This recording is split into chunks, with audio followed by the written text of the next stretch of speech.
Maalesef herkes gidiyor böyle.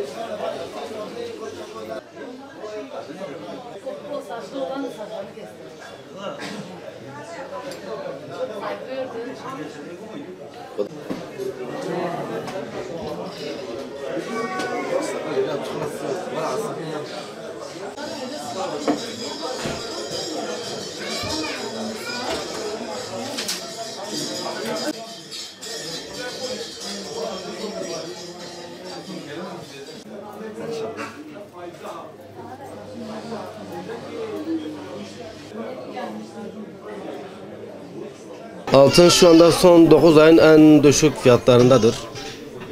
Yani geçen 2021'in Aralık ayından bu yana.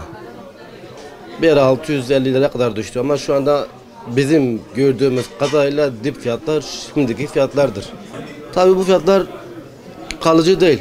Bana sorsan geçicidir. Şu anda dolar yüksek. Altın ons bazlı düşüktür. Değer kaybını yaşıyor şu anda. 1655'lerde.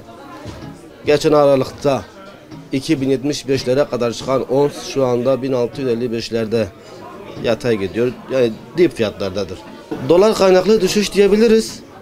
Yalnız dediğim gibi yani çok da beklememek lazım böyle bu fiyatları. Beklemediğimiz fiyatlardı kısacası. Türkiye'de olan bu zamlara baktığım zaman şu anda en düşük fiyat altının fiyatıdır.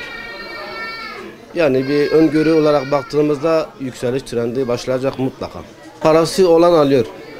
Yani bir çeyrek kadar parası olan alabilir. Hatta mümkünse örneğin iki çeyreğin fiyatı çıkmıyorsa da kalanı baki olarak yazıp alıyorlar. Altın zaten her daima en güvenli limandır.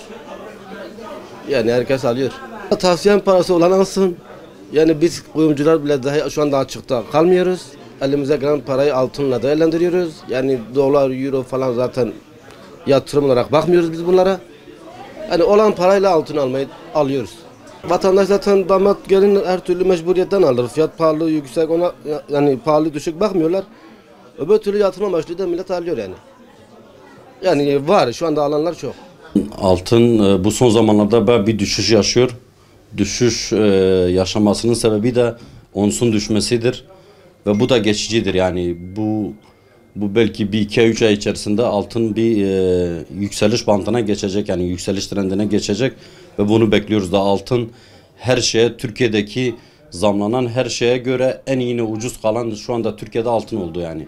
Yani bence bu fiyatlar taban fiyatlardır yani bundan sonra düşmesi mümkün değil. Ons bayağı düşmüş yani onsun bir hafif kıpırdamasıyla altın yükselişe geçecektir tabii ve bekliyoruz yani bunu. Vatandaşın bence yani alım zamanıdır alması lazım yani taban fiyatlardır bu fiyatlar.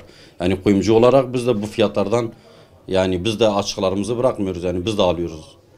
Yani ihtiyacı olan damatlar, gelinler alıyorlar yani yatırım için de alanlar var bir sürü yani. Bence altın yükselecektir ve bu bir alım fırsatıdır. Daha da düşmez. Yani bundan emin olabilirler. 3-5 dalgalanmalar olabilir ama yükselecektir yani. Düşmüş onu almaya geldim. Uygun neyse onu alacağız.